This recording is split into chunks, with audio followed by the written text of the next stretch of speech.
যদি আপনি চান আগামীর বাংলাদেশে ইসলাম শক্তিশালী হোক, তাহলে আপনি যে তরিকায় নেন আপনার একটা কাজ করতেই হবে, এটা না করলে হবে না। সেই কাজটা কি? এটাও একটা প্রশ্ন দিয়ে বলি। আমাদের সমাজে সেন্ট্রাল কনফ্লিক্ট, আমাদের সমাজের প্রধান দ্বন্দ্ব কি? প্রধান দ্বন্দ্ব কি আমি বোঝাই। মনে করেন রাসূলুল্লাহ সাল্লাল্লাহু আলাইহি সাল্লাম যখন নবুয়ত পাইলেন, তখন পৃথিবীতে কিন্তু অনেক ঘটনা ঘটতেছিল। রোমান আর পার্সিয়ানদের মধ্যে যুদ্ধ চলতেছিল, ব্যাপক যুদ্ধ, অনেক বছর ধরে। আরবে বিভিন্ন রাজাদের মধ্যে যুদ্ধ চলতেছিল। জাজিরাতে কুরাইশদের বিভিন্ন গোত্রের মধ্যে রেষারেষি চলতেছিল, আমরা জানি বনু উমাইয়া, বনু হাশিম, নানা কাহিনী। আফ্রিকাতে অনেক সাম্রাজ্য ছিল, তাদের মধ্যে যুদ্ধ চলতেছিল। এই সময়ের মাঝখানে আপনি যদি ওই সময় একটা পেপার পাইতেন, মনে করেন ওইখানে আসলে রাসূলুল্লাহ সাল্লাল্লাহু আলাইহি ওয়াসাল্লামের নিউজটা যখন নবুয়ত পাইছেন, এটা কোথায় আসতো? মনে করেন 8 নাম্বার পেজে ছোট একটা ইঞ্চি করে একটা খবর আসতো, তাই না? কিছু না আসলে মনে করতে মানুষ। But at the end of the day এটাই ছিল মূল ঘটনা। যদি আমরা পৃথিবীর একটা হিস্ট্রি দেখি, রাসূলুল্লাহ সাল্লাল্লাহু আলাইহি ওয়াসাল্লাম বলেন বা আম্বিয়া কেরাম বলেন মূল ক্যারেক্টার, এবং তাদের সাথে যেগুলো ঘটতেছে এগুলো হলো মূল স্টোরি লাইন, বাকি সবকিছু হলো সাইড ক্যারেক্টার, সাইড কোয়েস্ট, পার্শ্ব চরিত্র, রাইট? তার মানে ওই সময় পৃথিবীতে মূল কনফ্লিক্ট কোনটা ছিল? ঈমান বনাম শিরক, তাওহীদ বনাম শিরক, ঈমান বনাম কুফর, দ্যাটস ইট। সিমিলারলি আপনার চিন্তা করতে হবে যে আমাদের সমাজে মূল কনফ্লিক্ট কোনটা। কারণ আপনি যখন মূল কনফ্লিক্টে ফোকাস করবেন, তখন আপনি একটা সমাজকে একটা পরিণতির দিকে নিতে পারবেন, বলতে পারবেন? তো আমাদের সমাজে সেন্ট্রাল কনফ্লিক্ট কোনটা? আমরা অনেক কথাবার্তা বলি। আগে বলা হয়তো আওয়ামী লীগ বনাম বিএনপি, ভারত বনাম আমেরিকা, বা ভারত বনাম চায়না, শাহবাগ বনাম অ্যান্টাই শাহবাগ, ফ্যাসিজম বনাম অ্যান্টাই ফ্যাসিজম, অনেক কথা বলা হয়। But at the end of the day এগুলো কোনোটাই আমাদের সমাজের সেন্ট্রাল কনফ্লিক্ট না। এগুলো যদি সলভ হয়ে যায়, তাও আপনি বিজয় পাচ্ছেন না, মুক্তি পাচ্ছেন না, যেটার কথা আমরা বললাম। মনে করেন প্রো ইন্ডিয়া গভর্নমেন্ট চলে গিয়ে একটা প্রো আমেরিকান গভর্নমেন্ট আসলো, সমাধান হয়েছে? মনে করেন ফ্যাসিস্ট গভর্নমেন্ট চলে গিয়ে একটা অ্যান্টাই ফ্যাসিস্ট গভর্নমেন্ট আসলো, সমাধান হয়েছে? মনে করেন কালকে থেকে শাহবাগ নাই বাংলাদেশে, সমাধান হবে?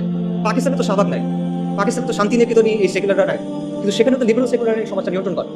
বাংলাদেশের আগে পাকিস্তানে ট্রান্সজেন্ডার আইন পাস হয়ে গেছে, কিভাবে? সেখানে তো শাহবাগই নাই।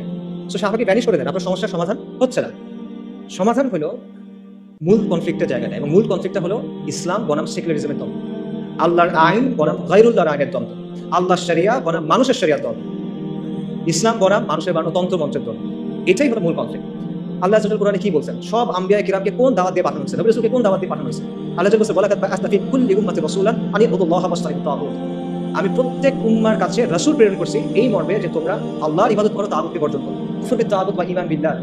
এখন আপনি আমাকে বলেন, যদি আপনি আল্লাহর উপর বিশ্বাস আনেন, তাহলে আপনি আল্লাহর আইনকে বাদ দিতে পারবেন? পসিবল? পসিবল না। আপনি যদি আল্লাহর উপর বিশ্বাস আনেন, আপনি গায়রুল্লাহর আইন মেনে নিতে পারবেন? পসিবল না। তাহলে আপনি যদি ঈমান বিল্লাহ এবং কুফর বিত তাগুত চান, তাহলে অবশ্যই আপনাকে মানতে হবে যে ইসলাম এবং সেকুলারিজমের মধ্যে একটা প্রচন্ড দ্বন্দ্ব আছে, এবং এটাই আসলে সবচেয়ে বড় দ্বন্দ্ব। আপনাকে কেউ বাধ্য করতেছে না আজকে যে তুমি গিয়ে লাত মানাত উজদার সামনে গিয়ে সাজদা করো। কেউ আপনাকে বলতেছে না যে তুমি হুবলের সামনে গিয়ে একটা জিনিস কোরবানি করো, কেউ বলবে না। কিন্তু সে কি বলবে? আল্লাহর আইন ছাড়ো, গায়রুল্লাহর আইন ধরো, সেটা আপনাকে বলবে। সো এইটাই হলো সেন্ট্রাল কনফ্লিক্ট, এবং এই বিষয়টাকে আমাদের দাওয়ার মূল ভিত্তি বানাইতে হবে, এবং আমাদেরকে এটা সমাজের মূল প্রশ্নে পরিণত করতে হবে, যেটা আমরা পারি নাই। এখানে আমরা স্পেকটাকুলারলি ফেল করছি। বাংলাদেশের সাধারণ মানুষ যখন তার ভবিষ্যৎ নিয়ে চিন্তা করে, সে কি বলে? দেখেন সে কিসের কথা বলে? সে বলে ডেমোক্রেসির কথা, সে ভোটের কথা বলে, সে অর্থনীতির কথা বলে, কিন্তু সে কিন্তু শরিয়ার কথা বলে না। তো এটা সেকুলারদের সাফল্য যে তারা তাদের স্লোগান, তাদের চিন্তাগুলো মানুষের কাছে পৌঁছে দিতে পারছে, এবং আমাদের ব্যর্থতা যে এত ইম্পর্টেন্ট একটা বিষয় আমরা মানুষের কাছে পৌঁছে দিতে পারি না। কাজে যদি আমরা ইসলামের বিজয় চাই, তাহলে অথবা আমরা ইসলামকে শক্তিশালী করতে চাই, আবারও বলতেছি, আপনি সংস্কার চান অথবা আপনি বিপ্লব চান, এই কাজটা আপনার করতেই হবে। ইসলাম এবং সেকুলারিজমের মধ্যে যে দ্বন্দ্ব, এটাকে আপনার সমাজের সেন্ট্রাল কনফ্লিক্টে পরিণত করতে হবে। বাকি সবকিছু সেকেন্ডারি।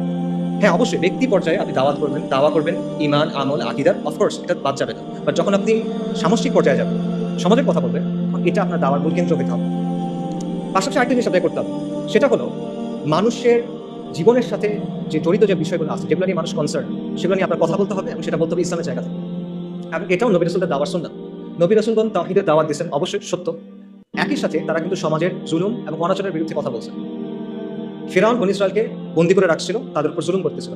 আল্লাহ যখন মূসা আলাইহিস সালামকে ফিরআউনের কাছে পাঠালেন, মূসা আলাইহিস সালাম গিয়ে কি বললেন? আল্লাহর ইবাদত করো, আল্লাহর উপর ঈমান আনো, বনী ইসরাইলের উপর জুলুম করা বন্ধ করো, বনী ইসরাইলকে ছেড়ে দাও। লূত আলাইহিস সালাম তার কওমকে কি বললেন? যে তোমরা এই বিকৃত কাজ ছেড়ে দাও। তারা কিন্তু ঈমান আনে নাই তখন, তাও তিনি এটা বলতেছেন। শুআয়ব আলাইহিস সালাম মাদিয়ানবাসীকে কি বলছেন? যে তোমরা আল্লাহর উপর ঈমান আনো এবং ওজনে কম দিও না, পরিমাপে কম দিও না। ওটা ছিল ওই সমাজের সবচেয়ে বড় সমস্যা। কাজে এটা পরিষ্কার যে নবী রাসূলগণ শুধুমাত্র তাদের জাতিকে তাওহীদের দাওয়াত দেন নাই, পাশাপাশি সমাজের যে বিরাজমান সমস্যাগুলো ছিল, বড় বড় সমস্যা, সেগুলো নিয়ে তারা কথা বলছেন, এবং এটা আপনাকেও করতে হবে। এটা আম্বিয়া কেরামের দাওয়ার সুন্নাহ, এবং এটা আমাদের করতে হবে। আমরা বলি যে ইসলাম হলো কমপ্লিট কোড অফ লাইফ, তাহলে দ্রব্যমূল্যের সমস্যা, বেকারত্বের সমস্যা, যে বিষয়গুলো মানুষ পেরেশান থাকে, এগুলো ইসলামের মধ্যে নাই, এগুলো শরিয়ার বিষয় না।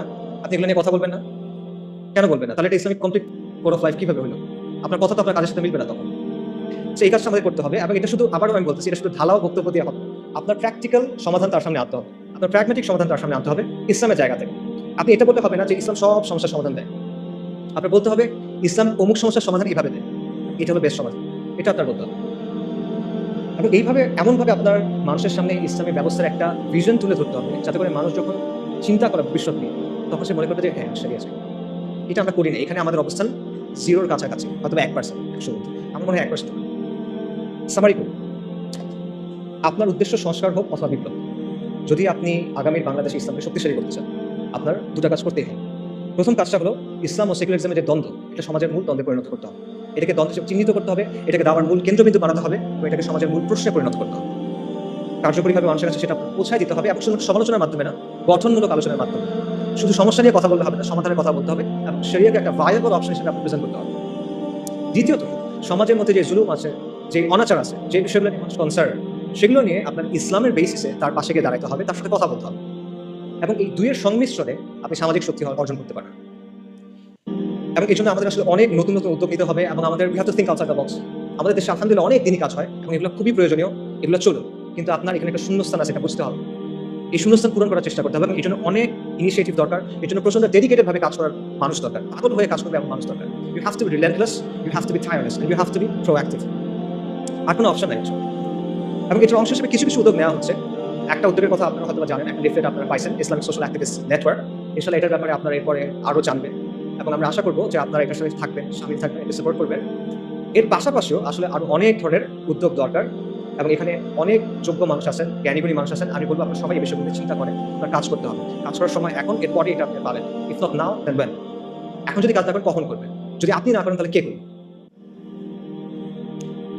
আমার কথা এতক্ষণ শোনার জন্য সবাইকে ধন্যবাদ। আমি স্পেসিফিক্যালি সিয়ানকে এবং রফিক ভাইকে ধন্যবাদ জানাবো অ্যারেঞ্জ করার জন্য।